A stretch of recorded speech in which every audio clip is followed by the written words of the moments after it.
Theresa May wanted to steer Britain through Brexit. A year ago she resigned as Prime Minister in tears. Now she could forget the dark times. In the end, the tears flowed. "I will soon leave the post that has been the honour of my life," said May last year, outside the black door of 10 Downing Street in London.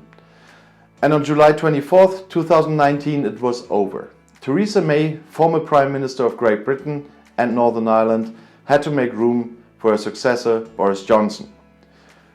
When she took office, she was often compared to the Iron Lady, Margaret Thatcher. But May looked more like a wooden lady to many. Her stiff demeanour and punched phrases earned her the nickname Maybot, a mixture of May and robot. There was a lot of mockery for her clumsy attempts to cut a good figure with visits to Africa. Later, she took it with humour and clumsily pranced to ABBA's Dancing Queen at a party congress at the lectern. Dancing wasn't the only thing she really sucked at it, I have to say.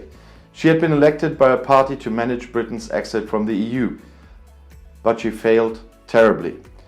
She realized far too late that she needed the opposition's help to get her Brexit agreement through Parliament. An early election in the summer of 2017 had worsened her situation significantly. She had turned out to be a miserable campaigner. Later, her agreement was thrashed 3 times by Parliament. Her successor Boris Johnson was luckier there, but the exit agreement with which he eventually led the country out of the EU is largely the same. And the difference? Johnson had less scruples to ignore the partners of the Northern Irish Protestant DUP, with whose help May had ruled since the messed up election. He threw the no-deal opponents in his own party out of the faction.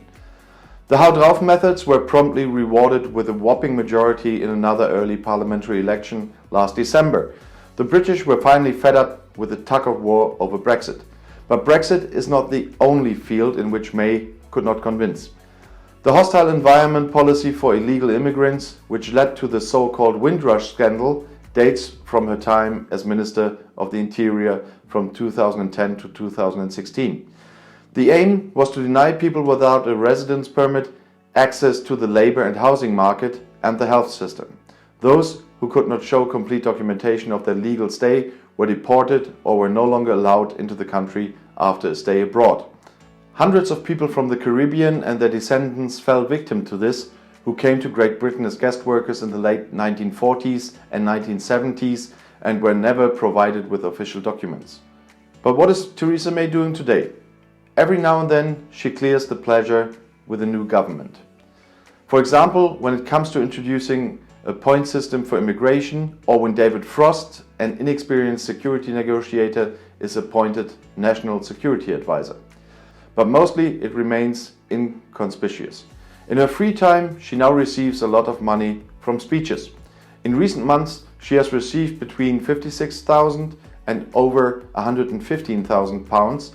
That's the equivalent of just under 62,000 euros to 126,500 euros per appearance, according to a register for extra income for parliamentarians. However, a large part of it went to a company with which she wants to support charitable causes. What is left of May? The BBC reporter Laura Kuenssberg predicted that the time under Theresa May could be assessed relatively mildly in retrospect. Her tenure could be remembered as one in which a compromise, with the EU in that case, was sought before an enormous, huge chaos arose, said Kuenssberg last year. At the time, there was no sign of the oncoming corona crisis, in which Johnson would cut a very bad figure. The current balance, more than 45,000 deaths from the virus, and his negotiations for a follow-up agreement with the EU are at a dead end, and I'm sorry for that wordplay. Even Chancellor Angela Merkel, from whom Johnson has hoped to provide support for the talks with the EU, now has doubts about the success of the talks in Brussels. At the beginning of July, she said to the German Bundestag, our federal parliament, "We should take precautions in the event that the agreement does not come about." In this respect, Kuenssberg could be right with her forecast. And if you now want to know more about European politics from a German point of view, YouTube has chosen another of my videos right here in the end screen. right next to your chance to subscribe to my channel if you haven't done so yet. If you do so, please don't forget to click the little bell so you get a notification when I publish my next video. I'll see you in my next video. Click and enjoy und viel Spaß!